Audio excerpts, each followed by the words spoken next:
What's going on, everybody? Welcome back to another video.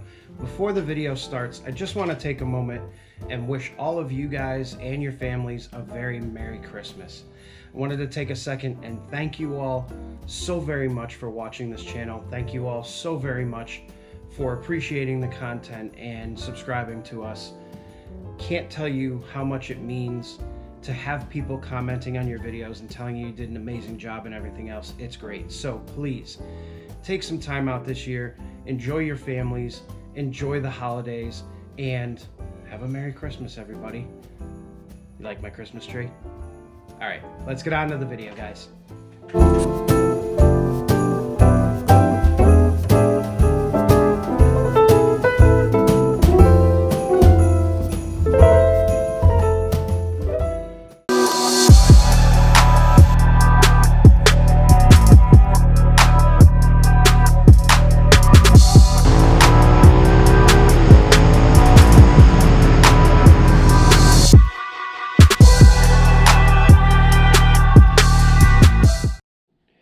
What's going on, guys? Welcome back to the channel. We just finished up a 2007 Silverado power steering line that ruptured again, because that's what they like to do. And we're actually going to get into what I told you guys we were going to get into before we made the last video on making the motor mounts, is this guy, the window regulator on the X5. So now we need to pull this door panel off. We got to figure out what's wrong with the regulator. Now, these have two very common problems. The first problem is that the regulator itself, the cables and everything, just fall apart and the whole shebang just falls. The window falls and then won't go back up. Now, this one has a different problem where if you roll the window down that far, it will go back up. But if you roll it down past that, it'll only roll up to that point. It gets stuck and then you have to bring it up. Now, my main fear is the other problem on this is there's tabs on the windows that actually intersect with the regulator. When those tabs break, the regulator is technically fine, but the window itself ends up not matching the regulator well, and it tries to go up crooked and do all kinds of wacky stuff. So we're going to go ahead and get this door panel off of here. And once we get the door panel off, we'll kind of explain what's going on. All right, so what we want to start by doing is taking out the screw that resides right in there behind this little airbag cover. So pull that out. Get that done. There's another screw that's down here. It's got a little plastic cover over it. And then there's just a big clip right in the center of this door panel. So once we take all the screws out, we're going to start by pulling the bottom out. Once we get the bottom pulled out, we're going to go ahead and grab a hold of this and just yank pretty much up and out, and it'll pop right off. All right, so let me set you guys up on the seat here. Hopefully you can see it, but we got the bottom pulled out. Now we're kind of free. So we're going to pull up and straight out. All right, so now we can disconnect the door latch, and then we can pop all these wires off of here.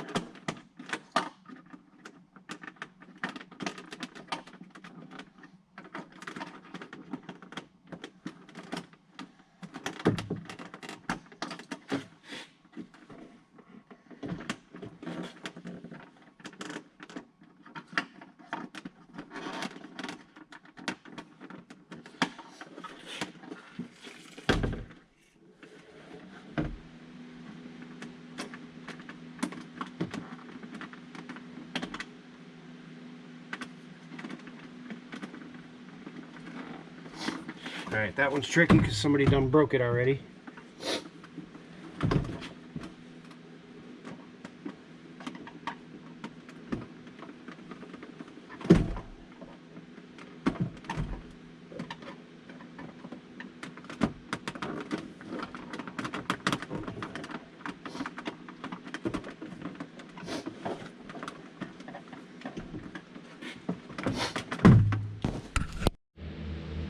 So that was a bit tougher than usual, and mainly because someone's already been in here and broke this connector.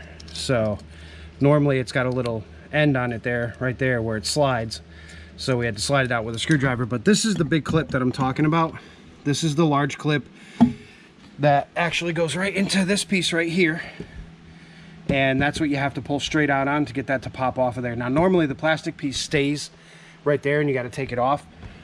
When you go to put this plastic piece back on, when it does come off, it literally just slides up in there. Be super careful.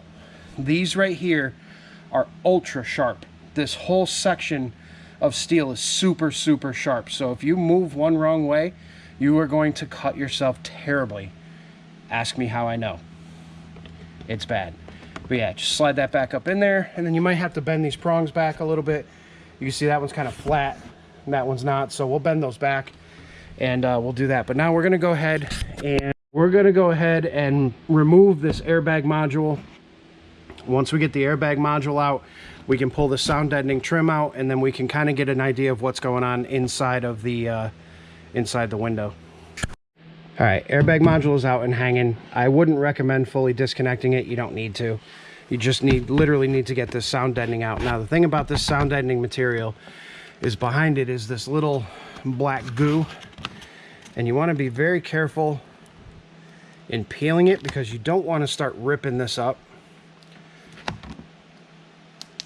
because these are not cheap to replace, and ultimately this is what keeps your interior cabin quiet and insulated.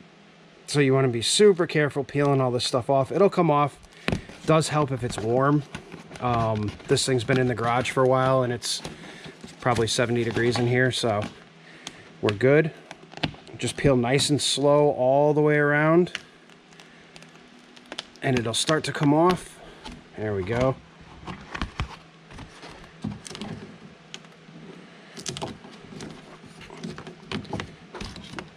Just getting there.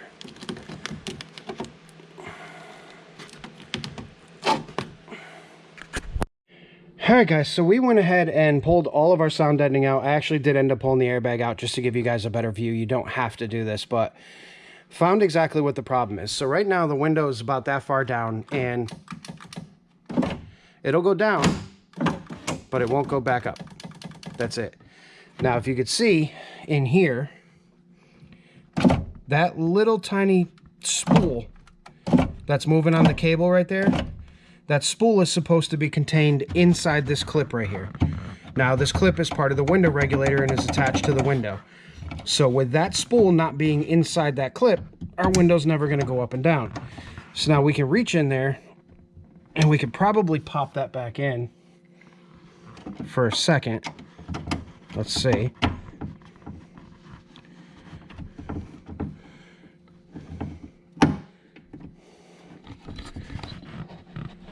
Tough to do while holding the camera, but if we guide this window up, it'll definitely go up.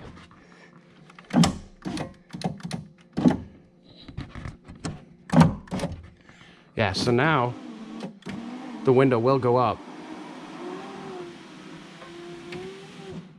and we can get it back to where it's in its normal position. But once we come down and that spool gets into that spot, which is right there, we go to bring it back up,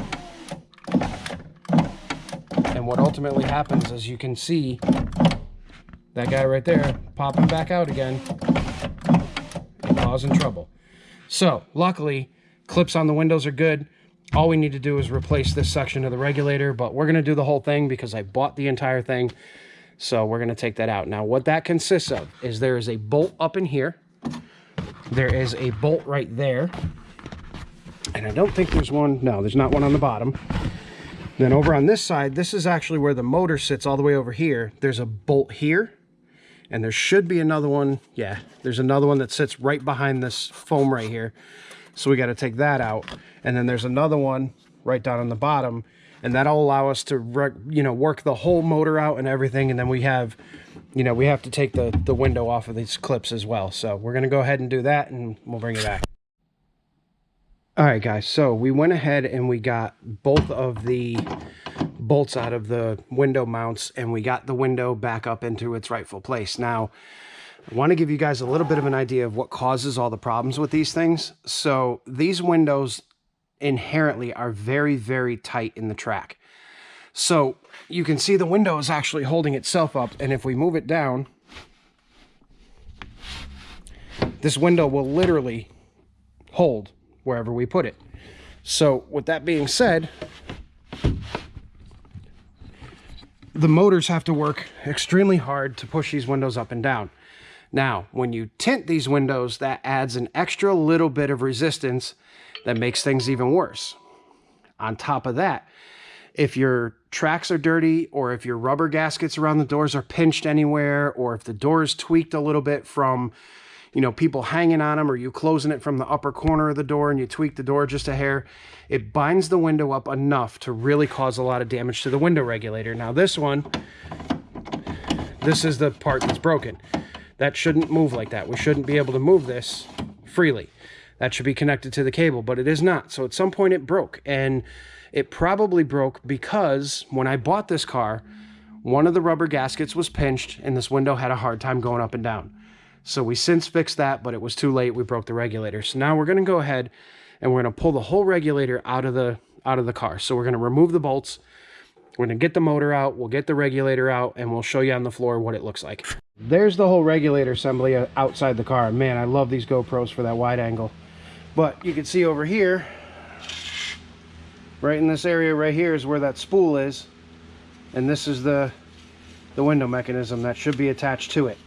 So, hasn't been attached for a while. As you can see, we got a nice little scratch on the regulator. And it was bound to happen on the other side too. Now, remember those little plastic clips I was talking about in the window? Well, I'm going to show you what they look like.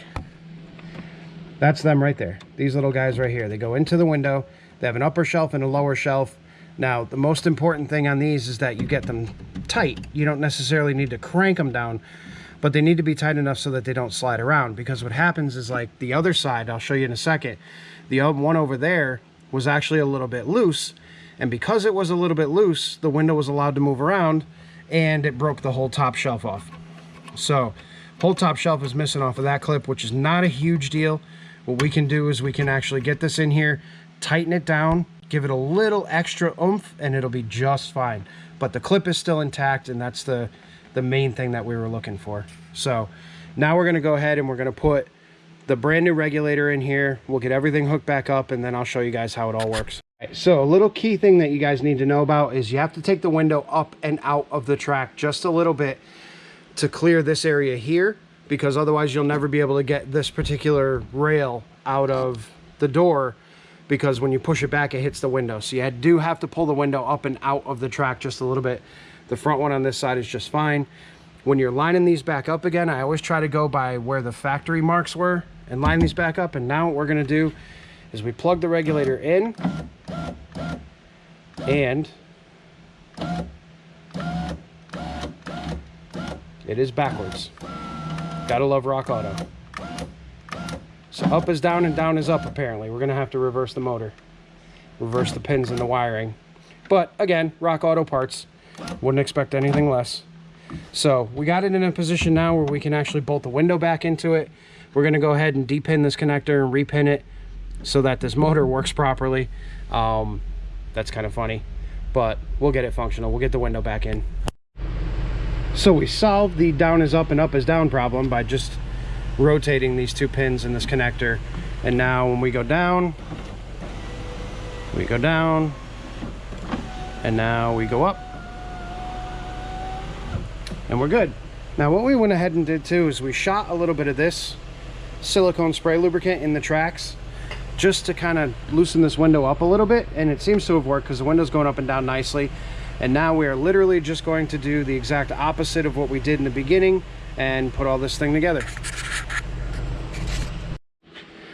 Alrighty, door is back together, window is up, window goes down, window comes back up. Only thing left to do is put our little airbag jammy back in here. If we can figure out how, there we go. Just pop that right back in. There we go. Good to go. Everything is back together, and truthfully, I'm going to end the video here and go do the back one. But I just want to let you guys know that although this isn't a terribly difficult job to do, it is terribly important that you follow all of the steps correctly. One of the things, and if I did a step-by-step on this, it would take quite a while, but there are certain methods that you need to follow. So once you figure out how to get the regulator out, you need to follow the exact opposite of that to get everything back in again. Because if you know, these things are engineered I wish I could talk today. These things are engineered so well that they come apart one way, they go back together one way, and they do it very easily. If you miss one step or skip a step or mess up a step, you're going to have a bad day. So just make sure that you take your time, follow all the necessary steps. If you're confused about something, stop for a minute, take a look, regroup yourself, and go at it again. These cars are not terribly difficult to work on. It's just a matter of following steps and procedures so that everything goes to plan. All right, guys, I hope you enjoyed that video. I enjoyed making it for you. Again, I'm sorry it wasn't like an actual full complete step-by-step, but I don't have anybody to film, and I keep saying that in every video. I gotta stop saying it because you guys know it already, but I hope that gives you a little bit of an insight of what it's like to replace a regulator in these, because you'll do them quite often. So just a quick overview. We did spray a little bit of silicone in the tracks just to kind of smooth the window out a little bit, take some stress off of the regulator. You saw that we did buy a Rock Auto regulator. Again, going cheap on this car.